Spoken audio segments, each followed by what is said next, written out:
السلام علیکم ورحمۃ اللہ وبرکاتہ۔ قد افلح المؤمنون الذین هم فی صلاتهم خاشعون والذین هم عن اللغو معرضون۔ یقیناً ایمان والوں نے فلاح حاصل کر لی جو اپنی نماز میں خشوع کرتے ہیں، جو لغویات سے منہ موڑ لیتے ہیں۔ الحمدللہ رب العالمین والعاقبۃ للمتقین، الصلاۃ والسلام علی رسولہ الکریم، اما بعد۔ قال اللہ تعالی فی الکلام المجید، اعوذ باللہ من الشیطان الرجیم، بسم اللہ الرحمن الرحیم۔ نماز کی شرائط 9 ہے: اسلام، عقل، تمیز، باوضو ہونا، حقیقی نجاست دور کرنا، شرمگاہ کو چھپانا، وقت کا داخل ہونا، قبلہ رخ ہونا، نیت۔ نماز کے ارکان 14 ہے اور وہ حسب ذیل ہیں: قدرت ہو تو کھڑے ہونا، تکبیر تحریمہ، سورہ فاتحہ پڑھنا، رکوع کے بعد قومے میں ٹھیک سے کھڑے ہونا، 7 اعضاء پر سجدہ کرنا، سجدے سے سر اٹھانا، دونوں سجدوں کے درمیان بیٹھنا، تمام افعال نماز میں اطمینان ہونا، ارکان میں ترتیب ہونا، آخری تشہد کے لیے بیٹھنا، نبی صلی اللہ علیہ وسلم پر درود پڑھنا، دونوں جانب سلام پھیرنا۔ نماز کی واجبات 8 ہے: تکبیر تحریمہ کے علاوہ باقی ساری تکبیرات، امام اور منفرد کا سمیع اللہ لمن حمدہ کہنا، سب کا ربنا ولک الحمد کہنا، رکوع میں سبحان ربی العظیم کہنا، سجدے میں سبحان ربی الاعلیٰ کہنا، دونوں سجدوں کے درمیان ربی فلی کہنا، تشہد اول کے لیے بیٹھنا۔ تشہد کا بیان۔ تشہد درج ذیل ہے: التحیات للہ والصلوات والطیبات، السلام علیکہ ایہا النبی ورحمۃ اللہ وبرکاتہ، السلام علینا وعلی عباد اللہ الصالحین، اشہد ان لا الہ الا اللہ واشہد ان محمدا عبدہ ورسولہ۔ تمام تعریفیں اور دعائیں، عبادتیں اور پاکیزہ چیزیں اللہ ہی کے لیے ہے۔ سلام ہو آپ پر اے نبی صلی اللہ علیہ وسلم، اور اللہ کی رحمت اور اس کی برکتیں۔ سلام ہو ہم پر اور اللہ کے نیک بندوں پر۔ میں گواہی دیتا ہوں کہ اللہ کے سوا کوئی معبود برحق نہیں، اور محمد صلی اللہ علیہ وسلم اس کے بندے اور رسول ہیں۔ پھر نبی صلی اللہ علیہ وسلم پر درود پڑھے اور آپ کے لیے برکت کی دعا کرے۔ درود یہ ہے: اللہم صلی علی محمد وعلی آل محمد کما صلیت علی ابراہیم وعلی آل ابراہیم انک حمید مجید، اللہم بارک علی محمد وعلی آل محمد کما بارکت علی ابراہیم وعلی آل ابراہیم انک حمید مجید۔ ترجمہ: اے اللہ، محمد پر اور آل محمد پر رحمت نازل فرما جیسے تو نے رحمت نازل فرمائی ابراہیم اور آل ابراہیم پر۔ بے شک تو لائق کی تعریف اور بزرگی والا ہے، اور برکت نازل فرمائے محمد پر اور آل محمد پر جیسے تو نے برکت نازل فرمائی ابراہیم اور آل ابراہیم پر۔ بے شک تو لائق کی تعریف اور بزرگ ہے۔ اور پھر آخری تشہد میں عذاب قبر اور زندگی اور موت کے فتنے اور مسیح دجال کے فتنے سے پناہ مانگو، جو اس طرح ہے: اللہم انی اعوذ بک من عذاب جہنم ومن عذاب القبر ومن فتنۃ محیا وممات ومن فتنۃ مسیح دجال۔ ترجمہ: اے اللہ، میں جہنم اور قبر کے عذاب اور زندگی و موت اور مسیح دجال کے فتنوں سے تیری پناہ چاہتا ہوں۔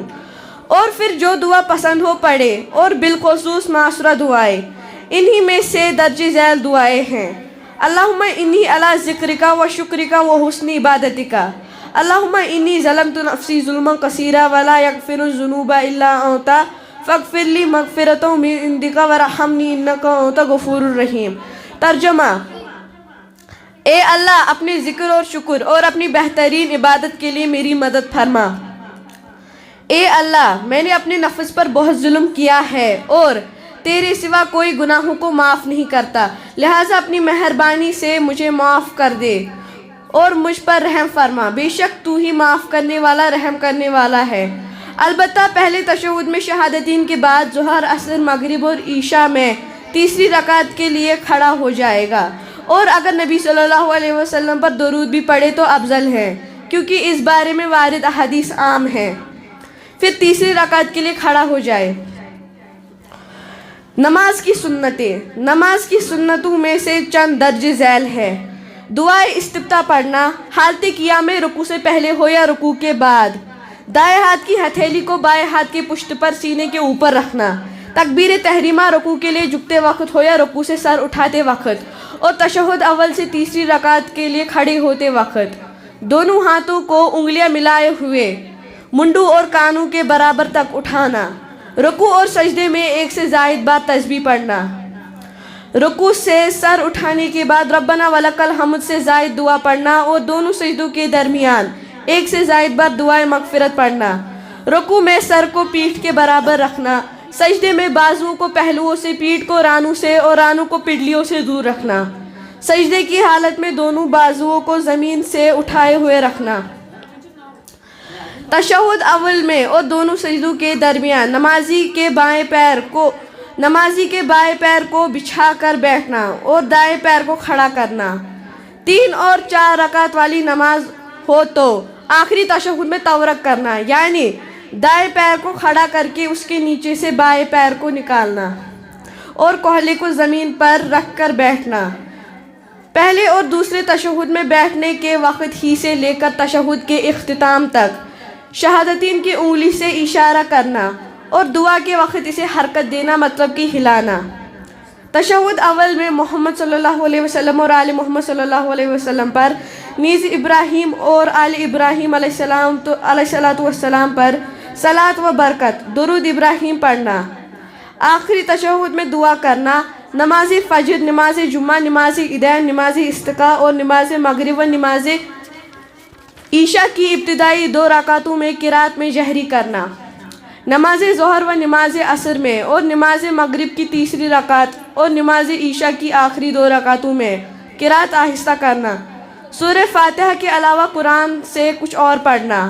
مذکورہ بیان کردہ سنتوں کے علاوہ نماز کی باقی وار شدہ سنتوں کا بھی خیال رکھنا چاہیے۔ مثال کے طور پر رکوع سے سر اٹھانے کے بعد امام، مقتدی اور منفرد کا ربنا ولک الحمد سے زائد دعا پڑھنا، کیونکہ یہ سنت ہے۔ اس طرح حالت رکوع میں دونوں ہاتھوں کو گھٹنوں پر اس طرح رکھنا کہ ہاتھوں کی انگلیاں پھیلی ہوئی ہوں۔ مفسدات نماز، مفسدات نماز 8 ہے اور وہ درج ذیل ہیں۔ علم اور یادداشت رکھتے ہوئے قصدہ نماز میں کرنا، البتہ بھول کر یا ناواقفیت کے بنا پر بات کرنے والے کی نماز فاسد نہیں ہوگی۔ ہنسنا، کھانا پینا، شرمگاہ ظاہر ہونا، قبلے کے رخ سے بہت زائد ہٹ جانا، نماز میں لگاتار بہت زیادہ غیر متعلق افعال کرنا، وضو ٹوٹ جانا۔ وآخر دعوانا الحمدللہ رب العالمین۔